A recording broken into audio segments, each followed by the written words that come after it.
السلام علیکم. نوی ویډیو سره تاسو هرکلی وایو. امید لرم چې تاسو ټول به روغ جوړ او خوشحاله وئ. ژوند په مزو کې به وئ. پنجاب ساحیوال کې ډېره زیاته دردناکه واقعه رامخې ته شوې ده چې یو ملګری راپاڅي او خپل خوږ ملګری په خپلو لاسو باندې ډېر بې دردۍ سره قتل کوي. ملګري اخر داسې حرکت ولې وکړو، داسې ولې مجبوره شو چې خپل خوږ ملګری ډېر بې دردۍ سره قتل کړو. چې تاسو د دې پوره معلومات نه ځان خبرول غواړئ، که اوسه پورې چا زموږ د چینل مخه نه وي سبسکرایب کړي او موږ زموږ د چینل مخه سبسکرایب کړئ، ته د نشان څخه مخه ووهئ چې زموږ هر یوه نوې معلوماتي ویډیو تاسو ته په اسانۍ سره میلاویږي. پنجاب ساحیوال کې ډېره زیاته دردناکه واقعه رامخې ته شوې ده چې یو ملګری راپاڅي او خپل خوږ ملګری په خپلو لاسو باندې ډېر بې دردۍ سره قتل کړي. د ملګري ګناه یې دا وه چې ملګري د دغې نه 4 میاشتې مخکې واده کړی و او دې خپل ملګري ته به یې دومره ټیم نشو ورکولی، ځکه چې دوستانو موږ وګورو یو کس واده وکړي، هغه ته ذمهوارۍ په غاړه شي، هغه بیا خپلې ذمهوارۍ پوره کوي. ملګرو راخه هغومره ټیم نشي ورکولی څومره چې د واده نه مخکې خلکو ورکولی شي.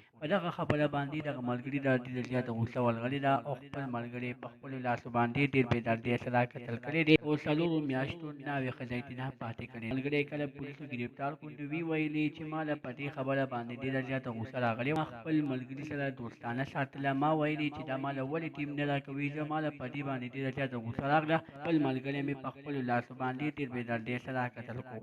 دوستانو که زموږ د ویډیو خوښه شوي وي، زموږ د چینل مخه سبسکرایب کړئ، ته د نشان څخه مخه ووهئ چې زموږ هر یوه نوې معلوماتي ویډیو تاسو ته په اسانۍ سره میلاویږي. والسلام.